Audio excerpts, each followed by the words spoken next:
I raised my entitled sister's 3 kids when she left them, and years later some people shouldn't have kids. It's harsh, but it's true. Some people treat their children like accessories. Some see them as burdens. And some, they walk away without a second thought. My sister? She was one of them. She had 3 children. A sweet, quiet 6-year-old boy, a stubborn, wild 4-year-old girl, and a baby, just 2 years old. And one day, she dropped them off at my house and never came back. I should have seen it coming. There were warning signs. The way she always acted like motherhood was a punishment. The way she dumped the kids on me whenever she wanted a break. The way she talked about them like they were holding her back. But I was naive. I thought she just needed time. That one day, she'd grow up. That she'd finally learn how to love them the way they deserved. But she never did. And that's how I became a parent overnight. It happened on a Thursday evening. I was just getting home from work when my sister, Nicole, called. Her voice was frantic. "Hey, can you watch the kids for a few days? Just until I figure some stuff out?" I didn't think twice. Of course. Because why wouldn't I? I had been helping her for years. This wasn't new. But this time was different. She pulled into my driveway 20 minutes later. 3 sleepy, confused kids in the back seat. A few garbage bags stuffed with their clothes. No car seats, because she had never cared about safety. I stepped outside, already feeling uneasy. Something felt off. "Everything okay?" I asked. She didn't meet my eyes. Yeah, just, I need to figure things out." She kissed her kids too quickly. Then, she got back in the car and drove away. At first, I didn't panic. I tucked the kids in, made dinner, told myself, she'll be back. She always came back. But then a week passed, then a month, and then, it finally hit me. She wasn't coming back at all. I called her. No answer. I texted. No reply. I even reached out to mutual friends. Nobody had seen her. And just like that, she was gone. I should have been angry. I should have been heartbroken. But all I felt was fear. Because suddenly, I had 3 children looking up at me. 3 little lives depending on me. And I had no idea how to do this. But I knew one thing. I wasn't going to abandon them the way she had. I filed for temporary guardianship. I thought it would be simple. I was family. I had a stable job. I had a home big enough for them. But I had underestimated the system. Because suddenly, CPS was involved. I sat across from a caseworker in a tiny office, my stomach in knots. "You're young," she said, flipping through my file. "You don't have children of your own. Are you sure you can handle this?" I clenched my fists. What choice do I have? She sighed. "Have you considered foster care?" I stared at her, horrified. "They're not strangers. They're my niece and nephews." She nodded. "But legally, they're wards of the state now. If your sister doesn't return, custody will be complicated." Complicated. That was the word they always used. Like these were just legal issues, not children. I left that office more determined than ever. I wasn't going to let the system take them. I wasn't going to let them end up in different homes. I wasn't going to let them grow up feeling unwanted. Because they were wanted. And if their mother couldn't see that, then I would show them. Every single day. I had no idea how to be a parent. I burned their first few meals. I accidentally shrank their clothes in the wash. I had no clue how to braid my niece's hair. But I learned. Because they deserved someone who tried. And every time they called me uncle, I felt it. The weight, the responsibility, the love. And that's when I made a promise. I would raise them as if they were my own. Because in every way that mattered, they were. And just when I thought we had found peace, Nicole came back. Like nothing had happened. Like she hadn't been gone for 3 years. Like she hadn't left her children behind. And she was about to learn. She had no place in their lives anymore. For 3 years, Nicole was nowhere. No calls. No letters. No visits. She had left 3 children behind without a second thought. And then, out of nowhere, she showed up at my door. Like nothing had happened. Like she hadn't abandoned them. Like she still had the right to call herself their mother. But what she didn't realize, she wasn't their mother anymore. I was. It was a Friday evening when I heard a knock at the door. I wasn't expecting anyone. The kids were inside, finishing dinner. I wiped my hands on a towel and pulled the door open. And there she was, Nicole. Same smug expression. Same carelessly messy hair. Same entitled attitude. I froze, because part of me had honestly thought she was dead. But here she was, alive and well. And the first thing out of her mouth wasn't, "I'm sorry." Wasn't, "How are the kids?" Wasn't, "Thank you for taking care of them." It was, "Hey, wow, you look good. Can I come in?" I stared at her, my mind racing. Then I let out a short laugh. Because of course, she thought this was just another visit. Like she hadn't been gone for years. Like she could just waltz back in and reclaim her place. I crossed my arms. "No, Nicole, you can't." Her smile faltered. "What? Why not?" I raised an eyebrow. "Because this isn't your home anymore." Her eyes narrowed. "Oh, come on, don't be dramatic. I just want to see my kids." I let out a slow breath, trying to stay calm. "You mean the kids you abandoned?" She rolled her eyes. "Ugh, are we really gonna do this right now?" I stepped forward. "Yes, Nicole, we are." Her jaw tightened. "Look, I had a lot going on. I needed time, but I'm back now." I stared at her, disgusted. "Back?" I repeated. "Back from where? Where the hell have you even been?" She shrugged. "Around." I blinked. "Around?" She smirked. "Yeah, figuring things out. Living life. Just doing me." I clenched my fists. Living life. While I was raising her kids. While I was sacrificing everything. While they cried themselves to sleep, wondering why mommy never came back. And she had the nerve to say she was just doing her? She sighed dramatically. "Look, I know you're mad, but I'm ready to be a mom again, okay? So let me see them." I laughed. A sharp, bitter laugh. "Because this was insane. You think it's that easy?" I asked, shaking my head. She shrugged. "They're my kids." I exhaled slowly, my patience snapping. "No, Nicole, they're not." Her expression darkened. "What the hell does that mean?" I took a step forward, my voice cold and firm. "It means you don't get to just show up after 3 years and pretend nothing happened. It means you don't get to decide you're ready now. It means you don't have the right to be their mother anymore." Her face twisted in anger. "You can't keep them from me." I smirked. "I can, and I will." Then, I dropped the bombshell. "I have full custody now, Nicole. You lost your rights a year ago." She froze. Her mouth opened, then closed. For the first time since she arrived, she was speechless. "What?" she whispered. I folded my arms. "I got custody. You were declared an unfit parent. The courts made it official." She staggered back, like she had just been punched in the gut. Then, she exploded. "You had no right," she screamed. "You stole them from me." I raised an eyebrow. "I stole them? Nicole, you left them." She shook her head furiously. "I was coming back. You had no right to take them from me." I let out a slow breath, tired of this. "Go to court then. Try to fight it. Let's see how that goes for you." Her nostrils flared. "You bastard." I smiled. "And you? You're a deadbeat mother who got exactly what she deserved." She stared at me. I could see the wheels turning in her head. She wasn't used to this. She was used to people bending to her will. She was used to talking her way out of things. She was used to running away from consequences. But this time, there was nothing she could do, and she knew it. Then, she tried one last time. She straightened her shoulders, forcing a fake smirk. "Fine, whatever. But they'll always be my kids, no matter what some stupid court says." I leaned forward. "No, Nicole, they'll always be my kids, because I was the one who stayed." And with that, I slammed the door in her face. That was the last time I ever saw her. She didn't try to take me to court. She didn't fight for them.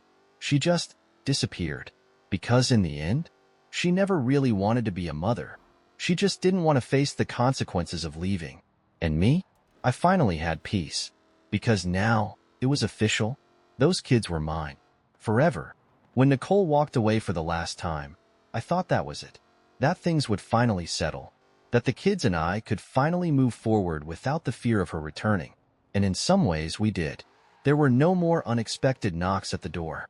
No more calls. No more threats of her trying to take them back. Legally, she was gone. But emotionally, she had left damage that couldn't be erased overnight. And no court ruling could fix that. The hardest part wasn't raising them alone. I could handle the late nights. I could handle the tantrums.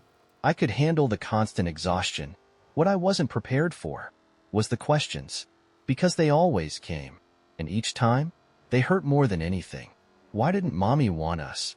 The first time Liam, the oldest, asked me that, I almost choked.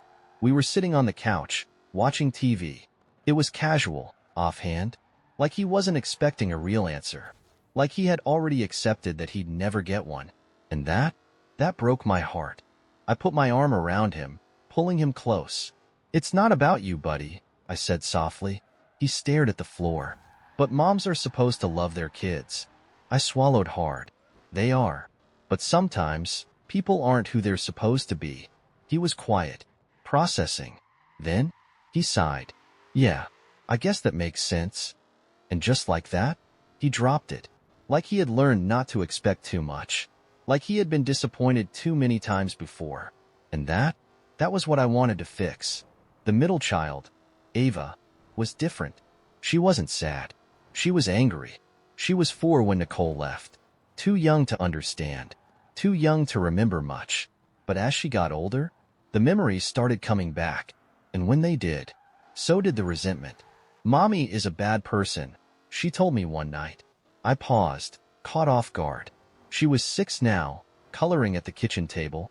She didn't look upset, just certain. I sat down across from her. "What makes you say that?" She shrugged. She left. "That's what bad people do." I hesitated. Because how do you explain to a 6-year-old that life isn't that simple? That their mother wasn't necessarily evil, just selfish? But before I could answer, she spoke again. "I don't care about her," she said, pressing down harder on the crayon. "I don't want her to come back." And I realized she was afraid of it. She was afraid of Nicole coming back and ruining the life we had built. I reached out, squeezing her hand. "She's not coming back, Ava." She looked at me, and for the first time, I saw relief in her eyes. And then there was Caleb, the youngest, only 2 when she left. He didn't remember her at all. To him, I was the only parent he had ever known. One night, I was tucking him in when he looked up at me, sleepy-eyed. "Good night, Daddy," he mumbled. My breath caught in my throat, because that was the first time he had ever called me that. And I didn't correct him, because in that moment, I realized I was his dad, not his uncle, not his guardian, his dad. And that was all that mattered. I had spent so much time worrying about being a good enough guardian, about whether I was doing the right thing. But now, I knew. I wasn't just raising them. I wasn't just filling in. I wasn't just making up for what Nicole broke. I was their father. And nothing, not a piece of paper, not DNA, not Nicole, would ever change that. But just when I thought things were finally at peace, Nicole tried one last time. And this time, she went too far. I thought she was gone. That she had finally accepted she had no place in their lives anymore. That she had moved on. But Nicole? She wasn't done. Because people like her, they don't accept consequences. They don't take responsibility. They just find new ways to manipulate. And this time, she went too far. It started with a phone call, a number I didn't recognize. I almost ignored it, but something told me, pick up. So I did. And the second I heard the voice on the other end, I knew. It was Nicole. "Hey." Like we were old friends catching up. Like she hadn't vanished for 3 years, then tried to walk back into their lives like nothing happened. I clenched my jaw. "What do you want?" She sighed dramatically. "Come on, don't be like that. I just want to talk." I exhaled, already exhausted. "We have nothing to talk about." Then, she said something that made my blood run cold. "The kids deserve to know their real mother, don't you think?" I stilled, because there it was. The real reason she called. Not because she cared. Not because she regretted anything. Not because she actually wanted to make amends. She just wanted control. And she was about to learn. She had none. I let out a short laugh. "You lost that right a long time ago." She huffed. "That's not fair." I raised an eyebrow. Not fair? You abandoned them, Nicole. You walked away and never looked back. And now you want to waltz in and play mommy? She scoffed.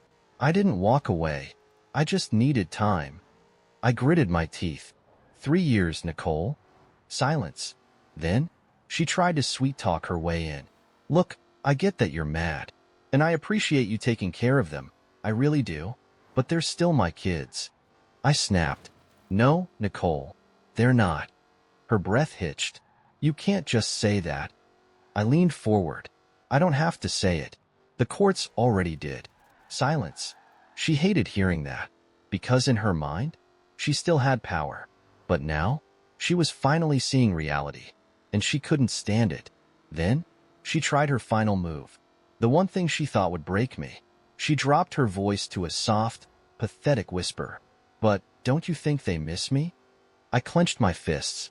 Because the truth? They didn't. And that was her fault. I kept my voice calm. They stopped waiting for you a long time ago. She inhaled sharply. Like she hadn't expected that answer. Like she thought I'd say, yes, Nicole, they ask about you all the time. Yes, Nicole, they cry for you at night. Yes, Nicole, they still love you. But they didn't. Because she never gave them a reason to. Then I said the words that ended everything. You want to know what Caleb calls me now? She hesitated. What? I smiled. Dad. Silence. And then, she cracked. You stole them from me, she shrieked. You brainwashed them against me. I laughed. Funny.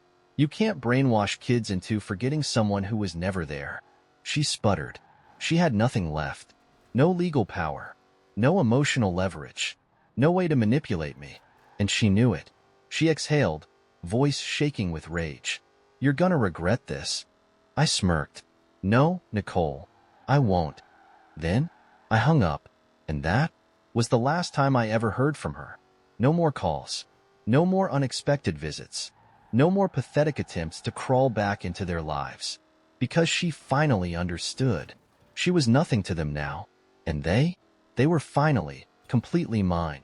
Forever. Nicole never called again. She didn't show up. She didn't try to fight for them. She didn't even pretend to care anymore.